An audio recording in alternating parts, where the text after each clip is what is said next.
Amados, aqui estamos juntos mais uma vez, com esse privilégio de aprendermos sobre a palavra de Deus. Senhor, nos ajude iluminando, trazendo a tua palavra para o nosso entendimento, em nome de Jesus. Amém.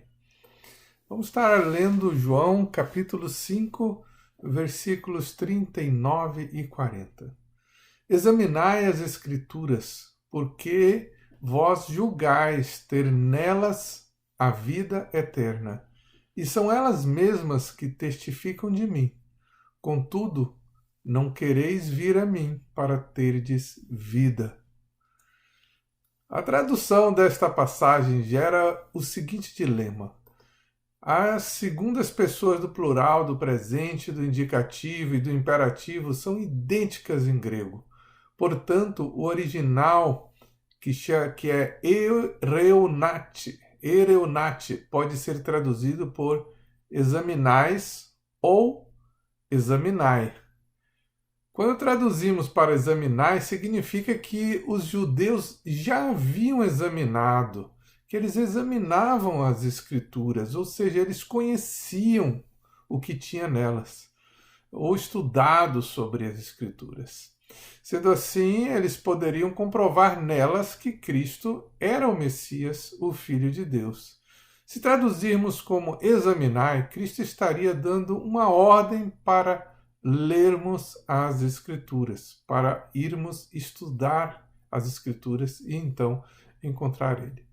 Vale lembrar que as Escrituras às quais Jesus se refere são sobre o Velho Testamento, que era o que existia no momento, porque naquele tempo não tinha ainda o Novo Testamento, que ele foi escrito justamente depois da paixão de Cristo.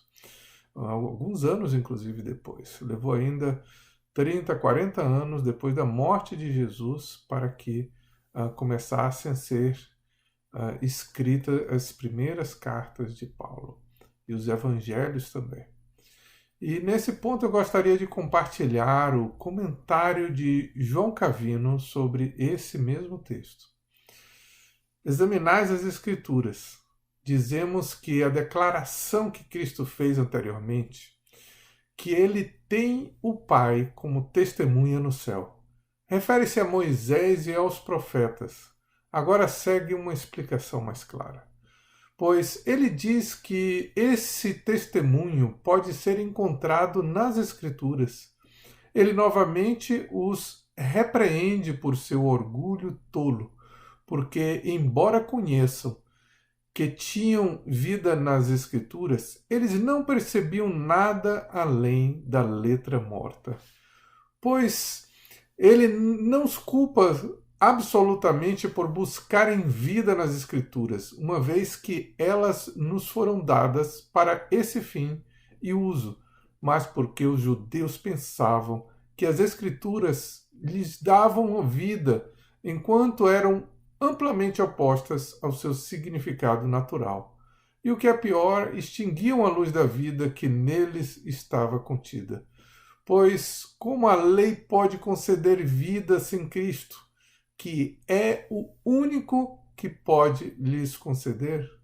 Mais uma vez somos ensinados por esta passagem que, se desejarmos obter o conhecimento de Cristo, devemos buscá-lo nas Escrituras, pois aqueles que escolhem o que querem a respeito de Cristo acabarão por ter nada a não ser um fantasma sombrio.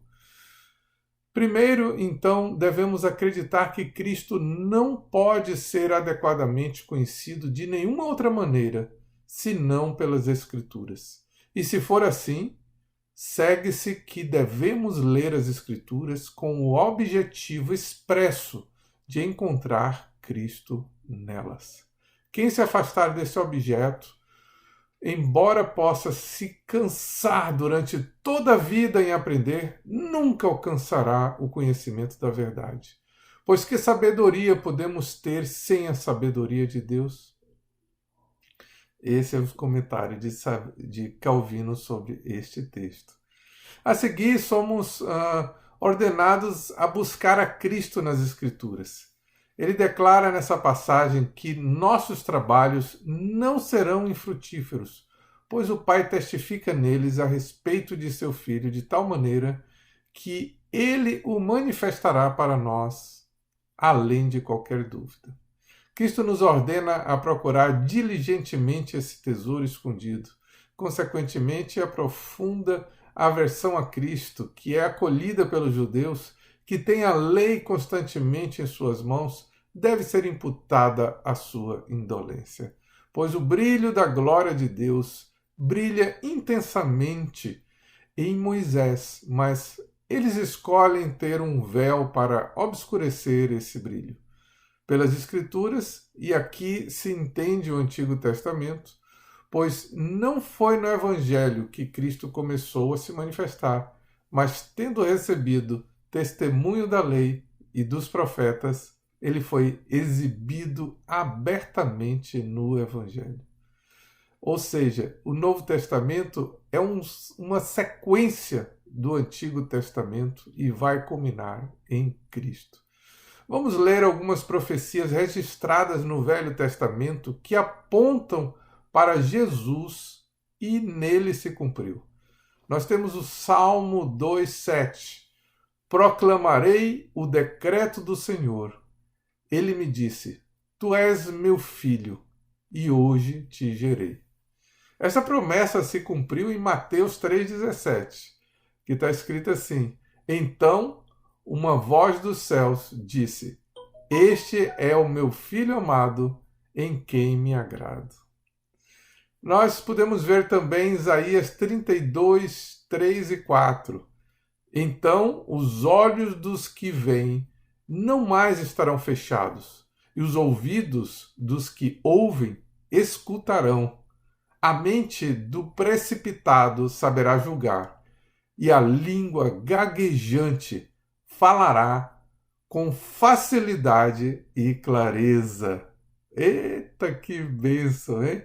Vejamos o cumprimento dessa palavra em Mateus 9,35. Jesus ia passando por todas as cidades e povoados, ensinando nas sinagogas, pregando as boas novas do reino e curando todas as enfermidades e doenças. Nós estudamos na semana passada, nos primeiros versículos de João, desse capítulo 5 que estamos lendo agora, sobre Jesus curando um homem que estava paralítico há 38 anos. Mas na frente, no capítulo 9, nós vamos ver que Jesus curando um cego de nascença, e nós vamos ver também no capítulo 11 o relato da ressurreição de Lázaro. São vários milagres que Jesus vai fazendo. Sem falar no homem surdo e gago que Jesus curou, colocando os dedos nos seus ouvidos, e a sua saliva e sua língua relatado em Marcos 7, 32 e 35. Jesus diz: Efatá, e o homem passa a ouvir e a falar normalmente. As Escrituras faziam todo o sentido, porque elas estavam encarnadas em Jesus e ele era como o Velho Testamento, ao vivo, com todas as cores que possam existir.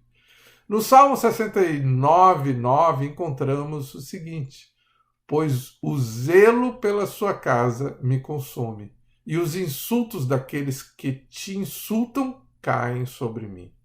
Esta palavra se cumpriu em Jesus. O que está registrado, nós vimos inclusive nos estudos anteriores, em João 2, 15 e 17, através do ensino que o pastor Nery trouxe. Então, ele fez um chicote de cordas e expulsou todos do templo, bem como as ovelhas e os bois, espalhou as moedas dos cambistas e virou as suas mesas. Aos que vendiam pomba disse: Tirem essas coisas daqui, parem de fazer da casa de meu pai um mercado. Seus discípulos lembraram que está escrito: O zelo pela tua casa me consumirá. É a referência exatamente ao texto que nós lemos antes, que é do Salmo 69, 9. Os rabinos costumavam dizer: aquele que adquire as palavras da lei adquire para si mesmo a vida eterna. O Novo Testamento vai estar nos mostrando Jesus em todo o tempo. E nós vamos vendo o sentido de tudo que está escrito no Velho Testamento através do Novo por causa de Jesus. Muitas pessoas sabem que é Jesus. Quem é Jesus? Creem que ele fez milagres, creem em sua ressurreição, creem na ascensão de Jesus, mas não creem na Bíblia. Creem num Jesus histórico apenas. Essas pessoas deveriam saber algumas coisas. Número 1, Jesus leu a Bíblia. Lá em Lucas 4, 16, 21 está escrito: e chegando a Nazaré, onde fora criado, entrou num dia de sábado, segundo o seu costume na sinagoga, e levantou-se para ler. E foi-lhe dado o livro do profeta Isaías. E quando abriu o livro, achou o lugar em que estava escrito: o Espírito do Senhor é sobre mim, pois que me ungiu para evangelizar os pobres, enviou-me a curar os quebrantados do coração, e a pregoar liberdade aos cativos, e dar vista aos cegos, e pôr em liberdade os oprimidos, a anunciar o ano aceitável do Senhor. E, cerrando o livro, e tomando a dar ao ministro, assentou-se, e os olhos de todos na sinagoga estavam fitos nele. Então começou a dizer-lhes: hoje se cumpriu esta escritura em vossos ouvidos. Já pensou? Jesus então lê aquilo que está escrito sobre ele mesmo. Jesus, número 2, Jesus ensinou a Bíblia. Lucas 24, 25 a 27. E ele lhes disse: ó nécios e tardios de coração, para crer tudo o que os profetas disseram. Porventura não convinha que o Cristo padecesse essas coisas e entrasse na sua glória?